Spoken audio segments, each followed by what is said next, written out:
দ্বীনকে টিকায় রাখার জন্য রাসূলুল্লাহ সাল্লাল্লাহু আলাইহি ওয়াসাল্লামকে মক্কা ছাড়তে হয়েছে, আল্লাহ রাসূলকে কাবা ছাড়তে হয়েছে, আল্লাহ রাসূলকে পবিত্র ঘর ছাড়তে হয়েছে। তার চাইতে আমার বাড়ি, আমার ঘর, আমার এরকম ভাবে মাদ্রাসা, আমার মসজিদ তার চাইতে দামি না।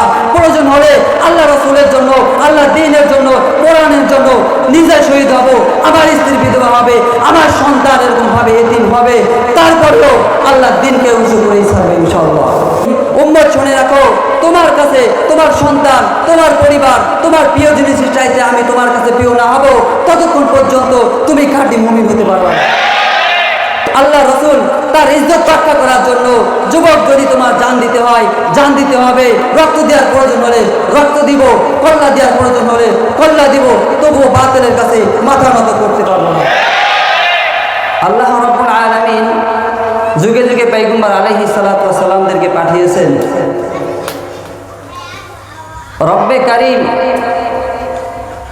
তিনার পয়গম্বর জনাব মুহাম্মদ রাসূলুল্লাহ সাল্লাল্লাহু আলাইহি ওয়াসাল্লাম হাদিসের মধ্যে বর্ণনা করেন,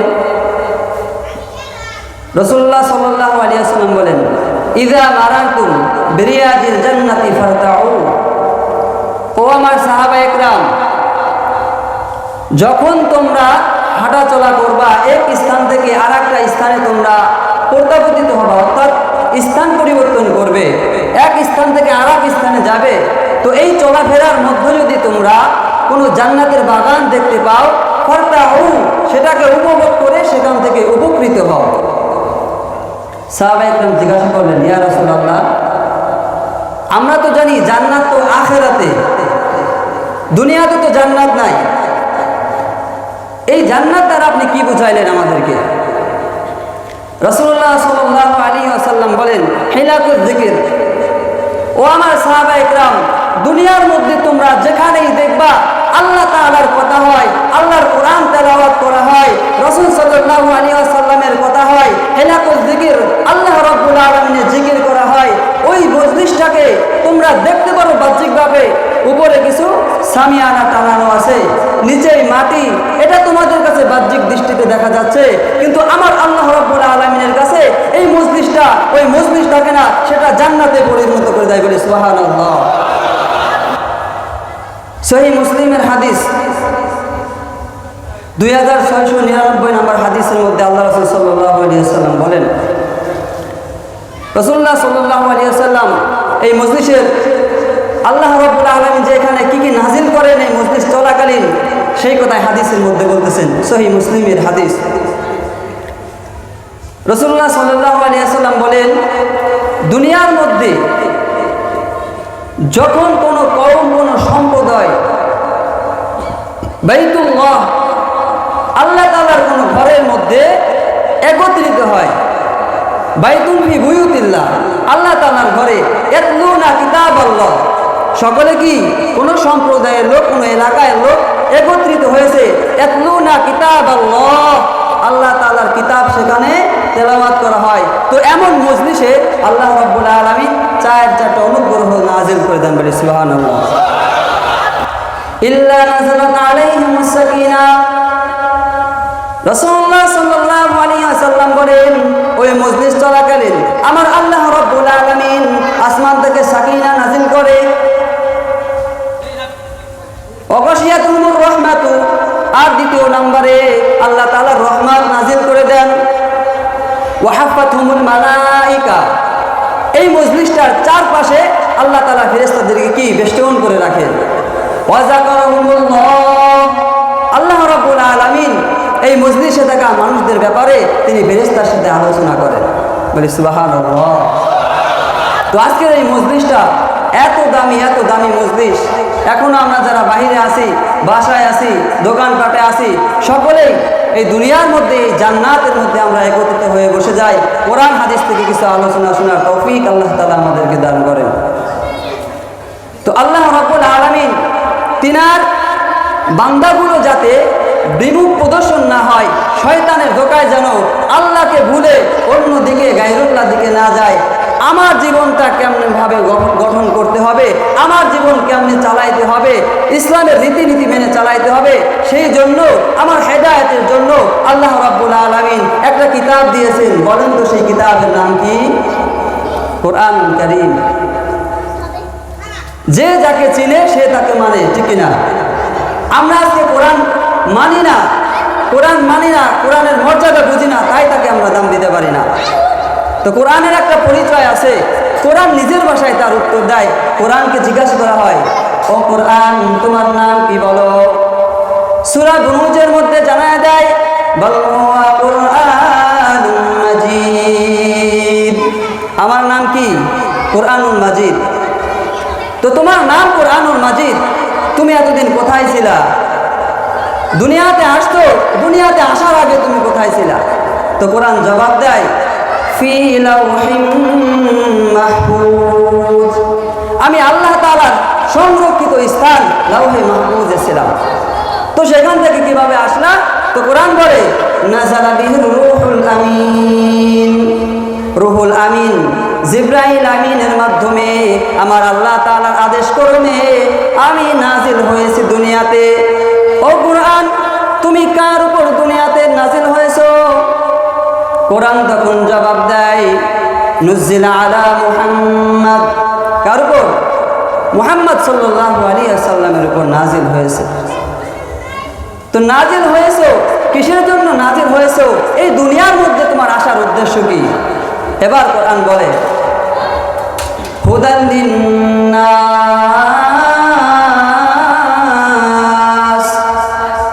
ওয়া হুদাল লিল আলামিন, মানুষের হেদায়েতের জন্য। কিসের জন্য? মানুষের হেদায়েতের জন্য আমি কোরআন দুনিয়াতে অবতরণ হয়েছি। তো আমার তো তর্জমা করতে মন চায়, এই মানুষ আসছে, এই কোরআন আসছে মানুষকে হেদায়েতের জন্য আর মানুষের সাথে বন্ধুত্ব করার জন্য। কিসের জন্য? মানুষের সাথে বন্ধুত্ব করার জন্য। কোরআনের সাথে যেই বন্ধুত্ব করছে, কোরআনের সাথে যার স্পর্শ লাগছে, যার ছোঁয়া লাগছে, আল্লাহ রাব্বুল আলামিন তাকে এই দামি বানাইয়া দিয়েছে। একটু উদাহরণ দিলে বুঝতে পারবেন। এই যে যেই সোফাটা আমরা বানাইছি, এটা কি দিয়া? কাঠ দিয়াই তো বানাইছি। তো এই সোফায় আসা যাওয়ার পথে লাথি লাগে, এই টি টেবিলে আসা যাওয়ার পথে লাথি লাগে, কখনো কি সালাম করেন? কখনো সালাম করেন না। এই কাঠটা দিয়ে যদি একটা কোরআন শরীফের রিহাল বানাই, সেই রিহাল যদি অসতর্ক অবস্থায় হাতের থেকে পড়ে যায়, কোথায় চুমো খায় না কেন? ওই কাঠটা অত দামি হলো কেন? কারণ ওর সাথে কোরআনের স্পর্শ লেগে গেছে। এই কারণেই আল্লাহ তাআলা ওকে দামি বানায় দিছে। এই যে যে কাপড় গোলা বৃষ্টিতে ভিজতেছে, এই কাপড় গোলাতে ময়লা লাগলেও আমরা পরিষ্কার করি না।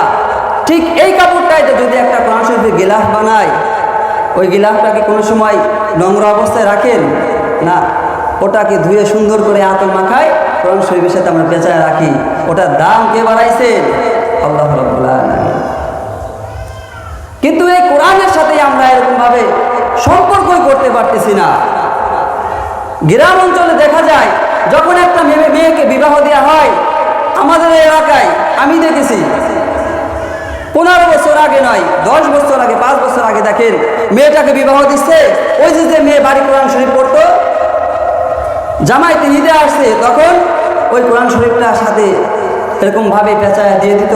মা, বাপের বাড়িতে, শ্বশুর বাড়িতে গিয়ে এই কোরআন শরীফ পড়বি, শ্বশুর শাশুড়ির খেদমত করবি, আল্লাহ তাআলা তোর সংসারে বরকত দেবে। এরকম দেখছেন না আপনারা? কোরআন শরীফ দিয়ে দিত সাথে, ওই বাড়িতে গিয়ে এরকমভাবে কোরআন শরীফ পড়তো, কোরআন তেলাওয়াত করতো, শ্বশুর শাশুড়ির খেদমত করলো, আল্লাহ রাব্বুল আলামিন সুখে শান্তিতে তাদেরকে সংসার করে তৌফিক দিচ্ছে। কিন্তু এখন আমাদের জামানাটা কেমন হয়ে গেছে? আমরা আগে থেকে চিন্তা করি মেয়েকে দিয়ে দেবো বড় একটা মোবাইল ফোন, এই মোবাইল ফোন পেয়ে পেয়ে রাত ভরে 1টা 2টা পর্যন্ত টিভি দেখে, তারপরে মোবাইল টিপে, এরপরে ফজরের যখন আজানের সময় হয়ে যায় তখন ঘুমাইতে যায়। এই মোবাইলের গজবের মোবাইল, এই ইন্টারনেট, ফেসবুক, সুদ ঘুর দিয়ে আজকে যুব সমাজ ধ্বংস হয়ে গেছে। এই জন্য সেটার মধ্যে আসছে শুধু ঘুষ আর অন্যায়, অবিচার আর বেবিচার, মানুষ খুনে কাঁদেছে বাংলার জমিন। ওরে বিদায় হতে চলেছে নবীজির রক্তে মাখা দিন। তবে মানুষ তোমরা জেনে রেখো, একদিন তোমাদের সোনার দেহ থাকবে না রে হাই, মাটির দেহ মাটির সাথে মিশবে রে ধুলাই। কিসের টাকা, কিসের বাড়ি, কিসের জমিদারি, সঙ্গে তোমার কেউ যাবে না, পুরুষ কিংবা নারী। শিমুল গাছে কে দিল রে নরম নরম তোলা, চৈত্র মাসে জমিন মাঝে কে বিছালো ধুলা। কে দিল রে জমিন মাঝে সবুজ শ্যামল ছবি, ওরে সকাল বেলায় কে উঠাই রে আবির রঙ্গা রবি। কে দিল রে পাখির কণ্ঠে মিষ্টি মধুর গান, চিন্তা করে দেখো মানব সবই হলো আমার আল্লাহ তাআলার দান। কার দান? সব কিছুই আমার আল্লাহ তাআলার দান। রব্বুল আলামিন বলেন, ইন্নাল্লাযীনা ক্বালু রাব্বুনাল্লাহ সুম্মা ইসতাকামু ফালা খাউফুন আলাইহিম ওয়ালা হুম ইয়াহজানুন। আল্লাহ রাব্বুল আলামিন বলেন, ইন্নাল্লাযীনা ক্বালু, আর যে বলবে রাব্বুনাল্লাহ,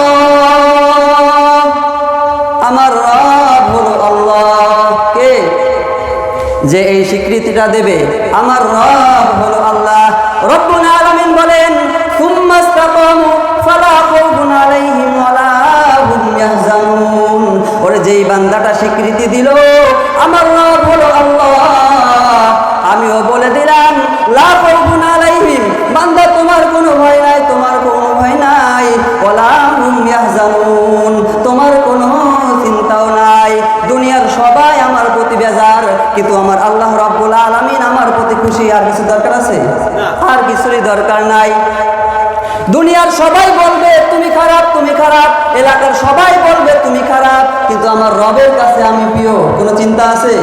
দুনিয়ার সব বলতে পারে খারাপ খারাপ খারাপ, আমার রবের যদি আমি প্রিয় হয়ে যেতে পারি তাহলেই আমি কামিয়াব হয়ে যাব। মুফাসসিরিনে ইকরাম রব্বুনাল্লাহ, রব শব্দের অর্থ তিনটা ব্যবহার করেছেন। এক নাম্বার হলো রব হলো খালেক। বলেন না রব অর্থ কি? রব অর্থ খালেক, খালেক অর্থ সৃষ্টিকর্তা। আসমান সৃষ্টি করেছেন কে? জমিন সৃষ্টি করছেন কে? হায়াতকে সৃষ্টি করলো, মউতকে সৃষ্টি করলো, সবই আমার আল্লাহ রাব্বুল আলামিন সৃষ্টি করেছেন। এই জন্যই তিনার নাম হচ্ছে খালেক। আল্লাহ রাব্বুল আলামিন বলেন, আল্লাযী খালাকাল মাউতা ওয়াল হায়াতা, আমি আল্লাহ রাব্বুল আলামিন মৃত্যুকে সৃষ্টি করেছি, আমি আল্লাহ রাব্বুল আলামিন হায়াত এবং মউতকে সৃষ্টি করেছি আমি রাব্বুল আলামিন। আর কিসের জন্য এটা সৃষ্টি করেছি? লিয়াবলুয়াকুম আইয়ুকুম আহসানু আমালা, তোমাদেরকে পরীক্ষা করার জন্য। কি পরীক্ষা করার জন্য? লিয়াবলুয়াকুম আইয়ুকুম আহসানু আমালা, কে তোমাদের মধ্যে আমলের দিক দিয়ে সবচাইতে উত্তম। কিসের? আমলের দিক দিয়ে কে সবচাইতে উত্তম, এটা পরীক্ষা করার জন্য তোমাকে আমি সৃষ্টি করেছি। 10টা বাড়ি বানাইলাম, বিদেশি টাকা দিয়ে আমি ব্যাংক ব্যালেন্সে কত টাকা জমাইলাম, আমল কতটুকু জমাইলাম। সুতরাং দুনিয়াতে একটু ভালো থাকার জন্য, ভালো খাওয়ার জন্য, রাজার হালাতে চলার জন্য কত কষ্ট করেছি। ব্যাংক ব্যালেন্স বানাইলাম, গাড়ি বাড়ি বানাইলাম, বড় বড় বিল্ডিং প্রাসাদ বানাইলাম, যেখানে আমি অনন্তকাল আজীবন যেখানে আমি থাকবো, সেই আখিরাতের জন্য আমি কতটুকু পুঁজি বানাইলাম। এই চিন্তা কয়জন করে? আমরা এমনভাবে দুনিয়ার মধ্যে ডুবে গেছি, আমাদের মাথায় নাই যে আমাদের মরতে হবে, ঠিক না? আল্লাহ রাব্বুল আলামিন বলেন, আমি তোমাদেরকে তোমাদের জীবনের জন্য একটা ব্রেক বানাই দিলাম। কুল্লু নাফসিন যায়িকাতুল মাউত, বান্দা তোমার মধ্যে আমি জীবন দিয়েছি, তোমাকে একটা নির্ধারিত টাইম দিয়েছি, এই নির্ধারিত টাইমটা শেষ হওয়ার সাথে সাথেই তোমার মৃত্যু ঘোষণা হয়ে যাবে। আল্লাহ রাব্বুল আলামিন আমাকে আপনাকে যে জীবনটা দান করেছেন, এই জীবনটার মধ্যে একটা নির্ধারিত সময় আছে। আল্লাহর পক্ষ থেকে আমি আপনি যে নির্ধারিত এই নির্ধারিত সময় শেষ হওয়ার সাথে সাথেই মালাকুল ফেরেশতা আমার কাছে উপস্থিত হবে। আল্লাহ রাব্বুল আলামিন বলেন, আইনামা তাকুনু ইদরিকুমুল মাউত, বান্দা যেখানেই থাকো না কেন, যেভাবেই থাকো না কেন, মৃত্যু তোমার কাছে আসবেই, মৃত্যু তোমার কাছে আসবেই। এই মৃত্যু থেকে তুমি পালাইয়া বাঁচতে পারবা না। রব্বুল আলামিন বলেন, কুল ইন্নাল মাউতাল্লাযী তাফিররুনা মিনহু ফাইন্নাহু মুলাকীকুম সুম্মা তুরাদ্দুনা ইলা আলিমিল গায়বি ওয়াশ শাহাদা ফায়ুনাব্বিউকুম বিমা কুনতুম তা'মালুন। কুল, নবী আপনি বলিয়া দিন, নবী আপনি আপনার উম্মতদেরকে বলিয়া দিন, ইন্নাল মাউতাল্লাযী তাফিররুনা মিনহু, তোমার উম্মতগুলো যেই মৃত্যু থেকে মুখ ফিরাইয়া নিচ্ছে, পালানোর চেষ্টা করতেছে, তাদেরকে বলিয়া দিন মৃত্যু থেকে পালাইয়া বাঁচতে পারবা না। ফাইন্নাহু মুলাকীকুম, তোমাদের সাথে মৃত্যু মুলাকাত করবেই করবে, মৃত্যু মুলাকাত করবেই। আল্লাহ বলেন, আইনামা তাকুনু ইদরিকুমুল মাউত, বান্দা যেখানে থাকো না কেন, যেভাবেই থাকো না কেন, মৃত্যু তোমার কাছে যাবেই। মৃত্যুকে তুমি ভুলে গেলে কি হবে? মৃত্যু কিন্তু তোমার ভুলে নাই। সুতরাং তুমি মৃত্যু থেকে পালানোর কোনো চেষ্টা করো না। মরণ থেকে যেথায় পালাও, মরণ তোমায় লইবে ঘিরি, যদিও সুদূর আকাশ পানে পালাও সেটা লাগিয়ে সিঁড়ি। নদী পথে নৌকা চালাও ও মাঝি ভাই, বেলা ডুবার আগে আমি উপার পৌঁছতে চাই। ডুবে গেলে বেলার তোর উঠে না, ভেঙে গেলে মেলার আর জমে না। নদীর পর ভাঙে উপর গড়ে, এই তো নদীর খেলা।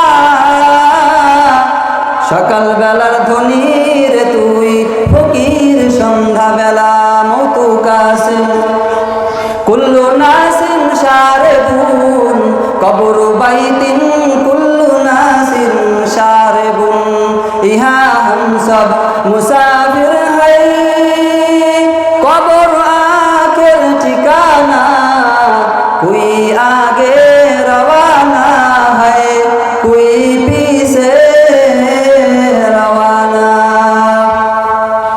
আসার সিরিয়াল আছে, যাওয়ার সিরিয়াল আছে, যাওয়ার সিরিয়াল নাই। এমন দেখা যায় এলাকার মধ্যে পিতা জীবিত আছে, সন্তান চলে যাচ্ছে। এই যে 2 দিনের আগের ঘটনা, ফরিদপুর 10 কোটির একটা উকিল মারা গেছেন, তার জানাজা তার বাপে করাইছেন, তার জানাজা তার বাপে করাইছেন। আসার সিরিয়াল আছে কিন্তু যাওয়ার সিরিয়াল নাই। আল্লাহ রাব্বুল আলামিন বলেন, ইযা জাআ আজালুহুম ফালা ইস্তাখিরুনা সাআতাও ওয়ালা ইস্তাকদিমুন, বান্দা তোমার যখন সময় শেষ হয়ে যাবে, আমি যেই সময়টা তোমাকে দিয়েছি, এই নির্ধারিত সময়ে তোমার কাছে আজরাইল পৌঁছাইয়া যাবে। 1 মিনিট আগেও তোমার জানটাকে কবজ করা হবে না, 1 মিনিট পরেও তোমার জানটা কবজ করা হবে না। রাসূল আকরাম সাল্লাল্লাহু আলাইহি ওয়াসাল্লাম বলেন, যখন কিনা কোনো বান্দার সময় ফুরিয়ে যায়, আজরাইল আসবে আসবে ভাব, এমন সময় 5টা ফেরেশতা আমার আপনার কাছ থেকে মৃত্যুর আগে বিদায় নিয়ে চলে যায়। যেদিন আমি আমার মায়ের গর্ভ থেকে দুনিয়াতে আসলাম, আসার সাথে সাথেই আমার আল্লাহ রাব্বুল আলামিন 5টা ফেরেশতা আমার খেদমতে নিয়োজিত করে দিছে। আবার যখন সময় শেষ হয়ে যাবে, দুনিয়ার মধ্যে যে কয় বছর আমি জীবিত থাকি, যখন আমি মৃত্যুর শয্যায় শায়িত হব, আমার প্রাণটা চলে যাওয়ার আগে এই 5টা ফেরেশতা আমার কাছ থেকে বিদায় নিয়ে চলে যাবে।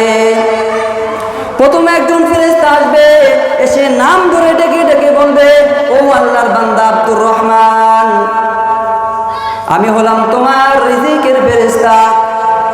দুনিয়াতে আল্লাহ রাব্বুল আলামিন যে কয়দিন তোমার হায়াত দিয়েছে, 20 বছর 50 বছর, তুমি যে কয় বছর বাঁচছো বান্দা, এই 50 বছর জীবিত থাকা অবস্থায় যতগুলো খাবার তুমি ভক্ষণ করছো, সব খাবারকে রেডি করে তোমার পর্যন্ত পৌঁছানোই আমার দায়িত্ব ছিল।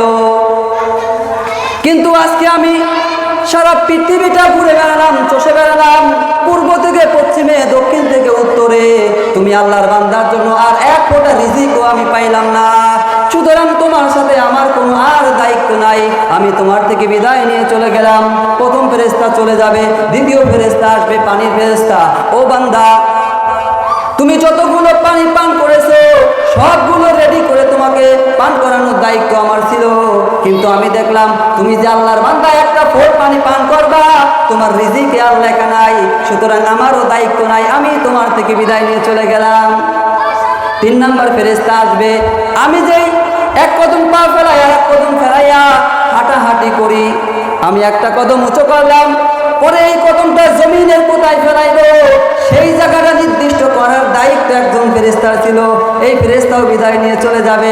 আবার 4র্থ নাম্বার আসবে, এসে বলবে, বান্দা, দুনিয়ার মধ্যে তুমি এক একটা সময় এক একটা স্থানে অবস্থান করছো, এই অবস্থান করায় যত সময় তোমার একটা সময় ছিল, বাজারে কত সময় কাটাইবা, মসজিদে কত সময় কাটাইবা, এই সময়টা নির্দিষ্ট করা আমার দায়িত্ব ছিল, কিন্তু আমি তো আজকে দেখলাম তোমার আর কোনো সময় নাই, তুমি যে স্থান পরিবর্তন করবা সেই সময় নাই, সুতরাং তোমার কাছ থেকে আমি বিদায় নিয়ে চলে গেলাম। এই ফেরেশতাও চলে যাবে। শেষ 5 নম্বর ফেরেশতা আসবে, বলবে, বান্দা, তুমি যে এই দুনিয়ার মধ্যে শ্বাস প্রশ্বাসটা তুমি গ্রহণ করতে, একটা শ্বাস নিতে আবার সেটা ছাড়তে, এই শ্বাস সরবরাহ করার দায়িত্ব আমার ছিল, কিন্তু আমি দেখলাম তুমি যার একটা শ্বাস কোথা থেকে গ্রহণ করবা সেই শ্বাস আর তোমার নাই, সুতরাং আমি তোমার থেকে চলে গেলাম। রাসূলুল্লাহ সাল্লাল্লাহু আলাইহি ওয়াসাল্লাম বলেন, এই 5 ফেরেশতা বিদায় নেওয়ার সাথে সাথে আজরাইল আমার কাছে এসে হাজির হবে। রাসূল আকরাম সাল্লাল্লাহু আলাইহি ওয়াসাল্লাম বলেন, এসে আমার জানটাকে কবজ করবে আজরাইল আলাইহিস সালাতু ওয়াস সালাম। হাদিসের মধ্যে পাওয়া যায়, ইব্রাহিম আলাইহিস সালাতু ওয়াস সালাম জিজ্ঞাসা করতেছেন, আজরাইল, যখন একটা বেনামাজের জানকে তুমি কবজ করো তখন তোমার চেহারাটা কেমন থাকে, আমি একটু দেখতে চাই। আজরাইল আলাইহিস সালাতু ওয়াস সালাম বলেন, পয়গম্বর, ওই চেহারাটা আপনি দেখতে চাইেন না, আপনি সহ্য করতে পারবেন না। ইব্রাহিম আলাইহিস সালাতু ওয়াস সালাম বলেন, না না, আমি দেখবই দেখব। আজরাইল আলাইহিস সালাতু ওয়াস সালাম বলেন, তাহলে একটু সামনের দিকে তাকান। ইব্রাহিম আলাইহিস সালাতু ওয়াস সালাম সামনের দিকে তাকাইছে। এবার আজরাইল আলাইহিস সালাতু ওয়াস সালাম বলতেছেন, ও পয়গম্বর ইব্রাহিম, আপনি একটু আমার দিকে তাকান। যেই না আজরাইলের দিকে তাকাইছে, তাকাইয়া ইব্রাহিম আলাইহিস সালাতু ওয়াস সালাম দেখেন আজরাইলের 2 পা জমিনে আর মাথাটা আসমানে, নাক এবং মুখ গাল দিয়ে আগুনের ফুলকি আসতেছে। আল্লাহ রাসূল সাল্লাল্লাহু আলাইহি ওয়াসাল্লাম হাদিসের মধ্যে আরো বর্ণনা করেন, রাসূলুল্লাহ সাল্লাল্লাহু আলাইহি ওয়াসাল্লাম বলেন, ইব্রাহিম আলাইহিস সালাতু ওয়াস সালাম বলতেছেন, ও দুনিয়ার মানুষ, তুমি যদি আজরাইলের এই চেহারাটা দেখো তাহলে তোমার আর জাহান্নামের আগুনে দেখতে হবে না। যখন আমার আপনার জানটাকে কবজ করবে, হাদিসের মধ্যে পাওয়া যায়, যদি বান্দাটা নেককার হয়, কি হয়? নেককার হয়। নেককারের জানটাকে, রূহটাকে আজরাইল আলাইহিস সালাতু ওয়াস সালাম মখমলের কাপড় দিয়া পেঁচাইয়া আসমানে নিয়ে যাবে। আসমানের ফেরেশতাগুলো বলতে থাকবে, ও আজরাইল, তুমি কোন এমন বান্দার রূহটাকে তুমি আল্লাহ, পুরো আসমানটাই তো ঘিরান যুক্ত হয়ে গেছে। আর যখন একজন গুনাহগার, একজন নাপাকি ব্যক্তির জানটাকে কবজ করবে, এই রূহটাকে যখন আসমানে নিয়ে যাওয়া হবে, ফেরেশতারা বদদুয়া করতে থাকবে আর বলবে, কোন নাপাকি তুমি রূহটাকে আসমানে আল্লাহ, পুরো আসমানটাই গন্ধযুক্ত হয়ে গেছে। এরকম ভাবে বলবে, এই নাপাকির এই গন্ধযুক্ত রূহটাকে তাড়াতাড়ি জাহান্নামের মধ্যে নিক্ষেপ করো। যখন আমার আপনার হায়াত চলে যাবে, রূহটা আসমানে চলে যাবে, আমার আপনার দেহটা পড়ে থাকবে, গোসল টোসল করাই আমাকে কবরস্থ করবে। কবরে আসার সাথে সাথে এরকম ভাবে মালাকুল ফেরেশতা যেই আমার জানটাকে কবজ করলো, আমার মৃত্যুর পরে আমাকে গোসলের পরে আমাকে কবরস্থ করা হবে। কবরে 3টা প্রশ্ন আসবে, মান রব্বুকা ওয়া মান দীনুকা ওয়া মান নাবিয়ুকা, তোমার রবের পরিচয় দাও, তোমার ধর্মের পরিচয় দাও। আমি যদি দুনিয়াতে মুখস্থ করে যাই আমার রব আল্লাহ, আমার দিন ইসলাম, আমার রাসূল হযরত মুহাম্মদ সাল্লাল্লাহু আলাইহি ওয়াসাল্লাম, দুনিয়াতে আমি যতই মুখস্থ করে যাই, কবরের জগতে কিন্তু বলা এত সহজ নয়। যদি আল্লাহর হুকুম আপনি মেনে থাকেন, রাসূলের তরিকা যদি আপনার ভিতরে থাকে, দ্বীনের রীতিনীতি যদি আপনি মেনে চলেন, তবে কেবলমাত্র কবরের জবাব দেওয়া সম্ভব, তাছাড়া পশ্চিমকালেও বলতে পারবেন না। এরকম ভাবে যখন আমি আপনি প্রশ্নের উত্তর দিতে পারবো না, শুরু হয়ে যাবে কবরের আযাব, শুরু হয়ে যাবে আমার কবরের আযাব। এমন আযাব শুরু হয়ে যাবে, হাদিসের মধ্যে আসছে কবরের দুই পাশের মাটি এমন ভাবে চাপ দিবে, এক পাশের পাঁজর আর এক পাশের মধ্যে গেঁথে যাবে। এরকম ভাবে আযাব চলতে থাকবে, চলতে থাকবে। আল্লাহ রাব্বুল আলামিন কিয়ামত পর্যন্ত এরকম ভাবে আযাব দিতেই থাকবেন। যখন আল্লাহ তাআলা ইচ্ছা করবেন, ইসরাফিল আলাইহিস সালাতু ওয়াস সালামকে অর্ডার করবেন, ইসরাফিল তুমি সিংহার মধ্যে ফুৎকার দাও। যখন প্রথমবার ইসরাফিল আলাইহিস সালাতু ওয়াস সালাম সিংহার মধ্যে ফুৎকার দিবেন, সমস্ত মানুষ মারা যাবে। কি? সমস্ত মানুষ মারা যাবে। আবার আল্লাহ তাআলা ইসরাফিল আলাইহিস সালাতু ওয়াস সালামকে অর্ডার করবেন, ইসরাফিল তুমি সিংহার মধ্যে ফুৎকার করো। দ্বিতীয়বার যখন ফুৎকার দিবে, দেওয়ার সাথে সাথে আসমানগুলো ভেঙে চুরমার হয়ে যাবে, পাহাড়গুলো তুলার মতো নড়তে থাকবে। বলে আসমান কেমন ভাবে ভাঙবে? হাতের মধ্যে একটা আয়না নেবেন, আয়না, এই আয়নাটাকে জমিনের মধ্যে ছাড়লে যেমন কিনা টুকরো টুকরো হয়ে যায়, এরকম ভাবে আসমানগুলো টুকরো টুকরো হয়ে যাবে, পাহাড়গুলো তুলার মতো উঠতে থাকবে। বলে কেমন ভাবে উঠতে থাকবে? যারা এরকম ভাবে ল্যাপটপ বানায়, ল্যাপটপের দোকান আছে না, দেখবেন ল্যাপটপ বানাইতেছে আর কোটি কোটি করে বাড়ি দিতেছে, বাড়ি দেয় না? ছোট্ট ছোট্ট কিছু কণা, এই তুলার কণাগুলো কি বাতাসে উঠতে থাকে, এর নিজস্ব কোনো ভারসাম্য নাই। ও আবার উঠতেছে, আবার পড়ে যাচ্ছে। এই বিশাল বিশাল পাহাড়গুলো এরকম ভাবে তুলার মতো উঠতে থাকবে, এরকম ভাবে চলতে থাকবে, চলতে থাকবে। আল্লাহ রাব্বুল আলামিন এরও হাজার হাজার হাজার হাজার হাজার হাজার বছর পর, কত বছর পর কেউ জানেন না, জানেন আমার আল্লাহ। আল্লাহ রাব্বুল আলামিন আবার ইচ্ছা করবেন, ইসরাফিল তৃতীয়বারের মতন তুমি সিংহায় আবার ফুৎকার করো।